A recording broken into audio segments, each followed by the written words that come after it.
Hello, YouTube. This is gonna be about my experiences in Japan.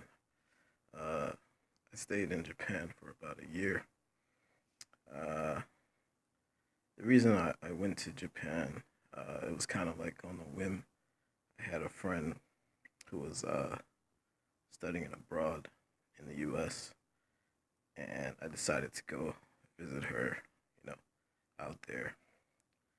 And um, what happened was I actually got like stuck out there during like spring break and stuff. And yeah, like I had to come back to the U.S. But this is in 2015 when there was a lot of different police shootings and stuff. And like my living situation, like my financial situation, wasn't that great. So I just felt like I need to get out the country. So that's why I went out there second time. And then, I decided to study out there. Um, yeah. And I was gonna say, oh yeah. So I went to Japan in no, I went to Japan in 2016. Yeah, and uh, I stayed for a month, and I came back to the U.S. And I stayed in the U.S. for like 2 months, and then I decided to go uh, go out there and study for at least a year. And actually, no, I went back just to visit, and then I liked it so much that I decided to just stay out there, study for a year or two. Uh, but yeah, my experience in Japan was a lot of fun. Uh, Japanese people are, a lot of fun to hang around with. Um, and Japan, you know, sometimes it has a bad rep, but it's actually not that bad of a place. People are really nice and stuff, and you know, um, uh, there's a lot of stuff that you can do as a foreigner because you speak English very well.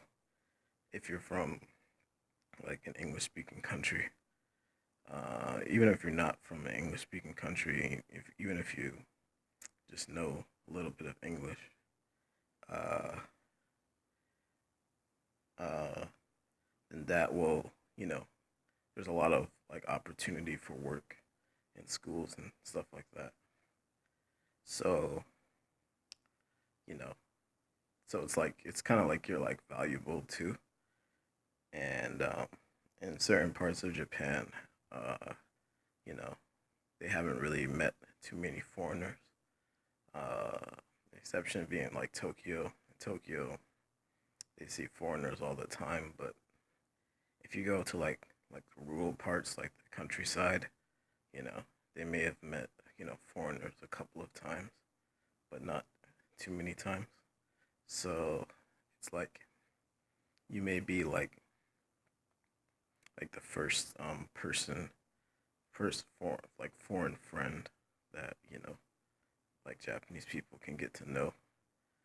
Uh, like if you're a black person, then certain parts of Japan, not too many Japanese people have really uh, uh, spent time with black people like that. So it's kind of like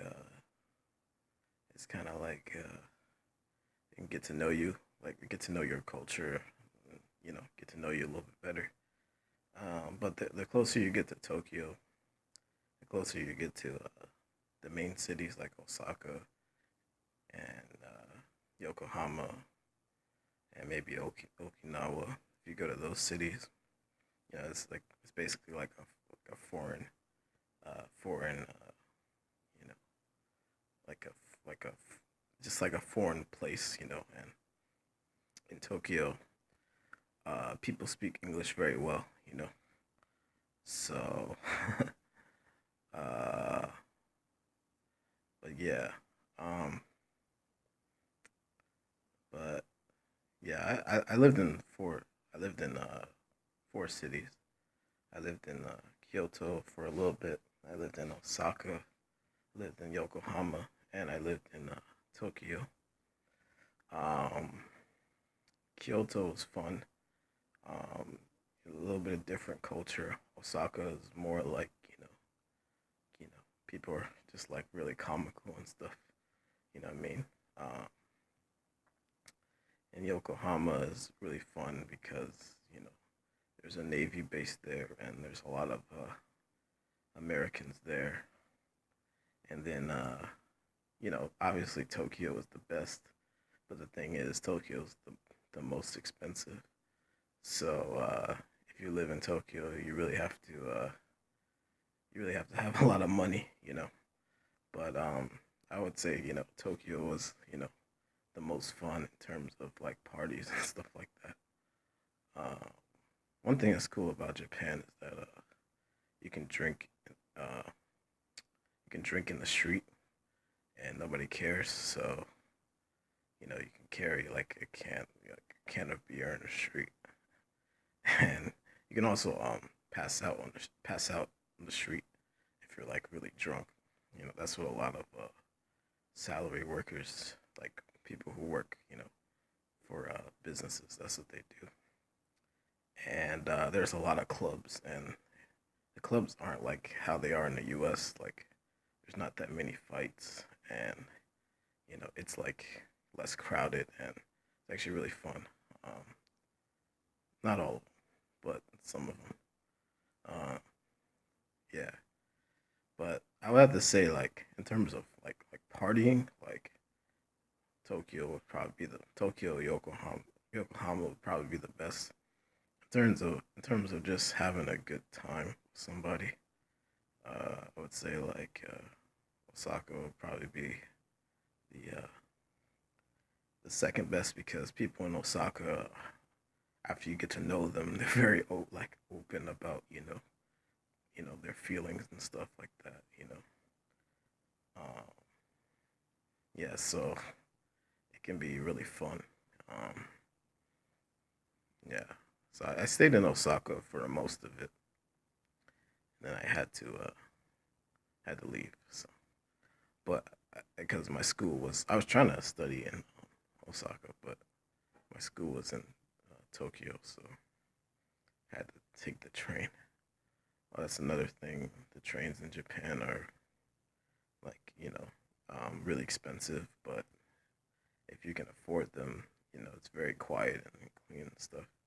That's another thing. Japan is very clean. Like everything is for the most part, everything is clean. Um, yeah, I had a lot of a lot of fun out there. It was pretty dope. Um, there was some few instances where it was like a couple what the fuck moments. You know, it's Japan. It's a you know not a crazy society, but it's like it's a little eccentric. But for the most part, it was a lot of fun. And Japan is one of those places. If you go to it, to, you know, for even like